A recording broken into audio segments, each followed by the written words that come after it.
Kahit bungi, mapapangiti kayo sa bagsak presyong dental services ng isang klinik sa Bulacan. Pero baka lalong sumakit ang inyong bagang kapag nalaman nyo ang ang truth. Naengganyo ang pasyente na si Christine, hindi niya tunay na pangalan sa mga bagsak presyong serbisyo ng isang dental clinic sa Bulacan. June 2024, nang mag-walk-in siya sa klinik ng dentistang nagpakilalang si Dr. Raquel Gutierrez para magpalinis at magpapasta ng kanyang ngipin. Meron kaming kakilala na nagpagawa din sa kanya. Tinry ko. Pagpasok pa lang daw sa klinik, agaw pa sila ang naka-display ng mga certificate ni doktora. Pero napaisip daw si Christine nang makitang iba-iba raw ang mga apelyidong nakasulat sa mga ito. Sa kagustuhan ni Christine na magkaroon ng bright and pearly white teeth, dekma na raw sa kanya ang napansin niyang mga alias ni doktora. Naisip ko during that time is baka naman may skills siya pero hindi rin naman pala, wala rin naman palang skills. Pero habang kinakalikot ang kanyang ngipin, napansin daw niyang si doktora nagmo-multitasking. Kasi habang ginagawa niya ako, pinipindot niya din yung cellphone niya. So, syempre, yung gloves niya, pinapanghawak na sa ngipin ko directly. Nang matapos ang cleaning session ni Christine, dito na raw siya inabutan ng resibo pero Familiar kami sa legal document dahil sa sa work namin. Walang TIN number. lalo pang nagduda si Christine nang mapansing baku-baku raw ang inilapat na pasta sa kanyang mga ngipin. Bali, ito yung ngipin na ginawa niya. Tapos, so ito, kung makikita niyo po, di ba, parang may sira pa siya. Which is dapat wala na. Dito na siya nagpasyang dumulog sa Philippine Dental Association o PDA. Nakipag-ugnayan siya sa PDA National. Tapos from PDA National, binaba sa amin sa PDA Bulacan naman chapter para mag-investigate. Nang i-check ng PDA ang pangalan ni Doktora, napag-alaman na si Doktora Gutierrez hindi pala lisensyadong dentista. At dahil bawal na bawal po ang magpanggap bilang isang doktora, nag-set ng dental appointment ang PDA at CIDG Bulacan sa kanyang clinic. Nakuha kasi namin yung contact number nung clinic. Nagpa-schedule kami na magpapalinis ng ngipin. Within 2 to 3 days, sumagot siya. In-schedule niya lang kaming pupunta sa kanyang clinic.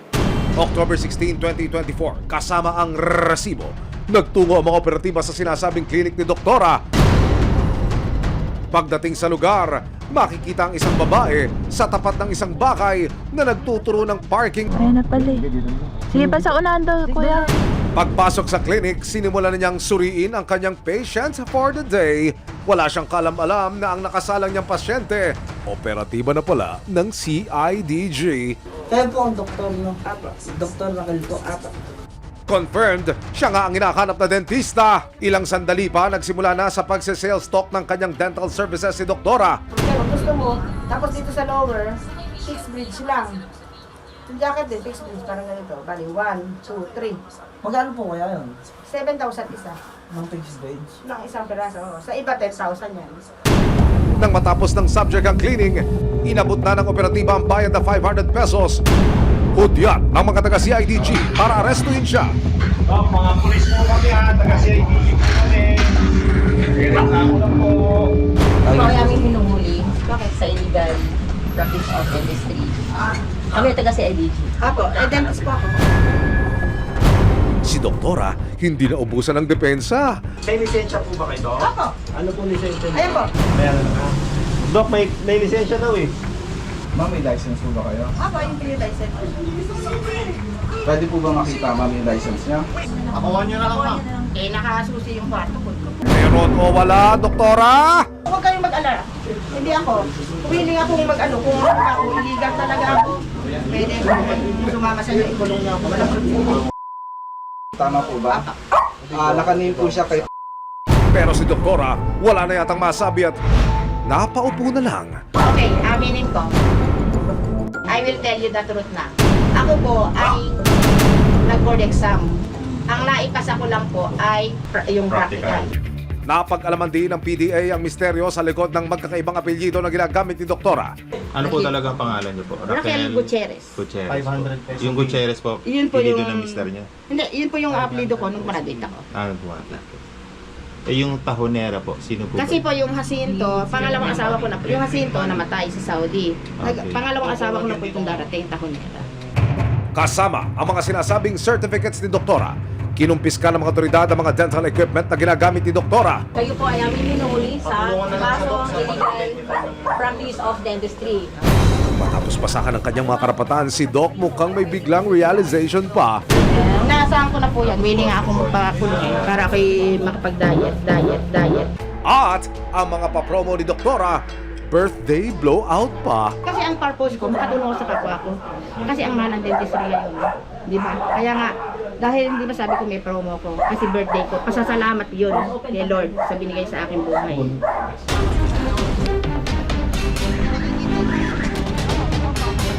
Habang nasa biyahe, Ilang taon ka na po na? Sa Saudi nga ako.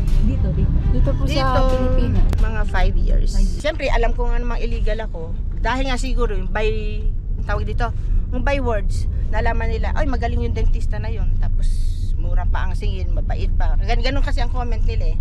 hala, pwede ba yun? Mag-practice dahil sa good reviews kahit na walang lisensya? Kailangan po talaga ng lisensya. Oh, alam ko naman po yun. Alam ko naman. Kasi, biro mo, 6 na taon ako nag-aral. Dahil lang sa board exam na yan. Kaya nga nag-upload ako. Dahil nga hindi ako nakapasa ng... Ang hindi ko lang naipasa yung theoretical. Naipasa ko yung practical. Yung ito, yung tinatrabaho ko. Pag, hindi, nag-Saudi na nga ako kasi nga po mahirap lang kami. Pwedeng mag-retake. Hindi nga ako kasi nga wala nga kaming pera. Yung pagdating niyo po rito. Ang tagal na nun. Kasi tapos ang retake pa, iulitin lahat. Wala na akong maisasagot. Anong babagsak? At speaking of time, time's up na sa inyong pagiging lisensyadong dentista kuno. Nakaharap sa kasong paglabag sa Republic Act 9484 o the Philippine Dental Act of 2007. Alam niyo po ba na Actually, inaasahan ko na yan.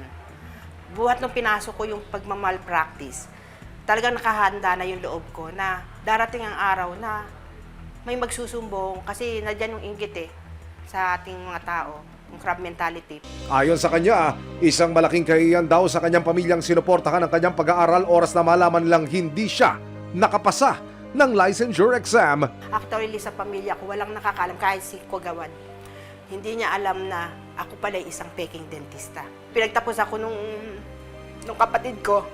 Yung kapatid ko, pumasok na katulong sa tiyahin ko para makapag-aaral kami. Hindi ako masaya kasi gusto ko talagang nagbe-member ng PDA, ng ganyan. Pangarap ko yan Kaya nga lang talaga, hindi talaga sinuwerte. October 19, 2024, pansamantalang nakapagpiyansa si Raquel pero patuloy pa rin gugulong ang kaso laban sa kanya. Kung sakaling mapatutunayang nagkasala, maaari siyang makulong ng hanggang 2 taon. Kasama ang resibo. Muli namang binalikan ng Philippine Dental Association o PDA Bulacan ang klinik ni Doktora para masigurong nananatili itong sarado.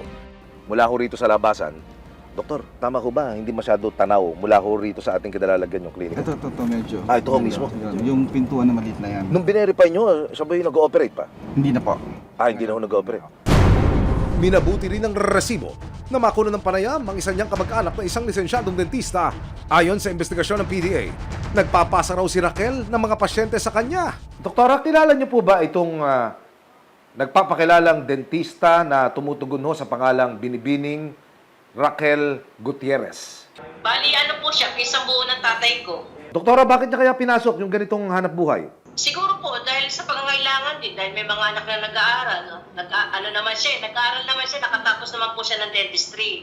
Opo. So yun nga lang, siya nakapasa sa board exam.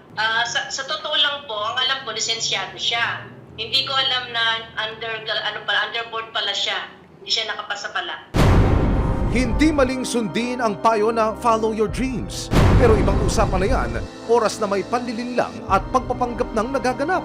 Lalo na't kung kalusugan at kapakanan na ng mga taong nagtitiwala sa iyong kakayahan ang nakasalalay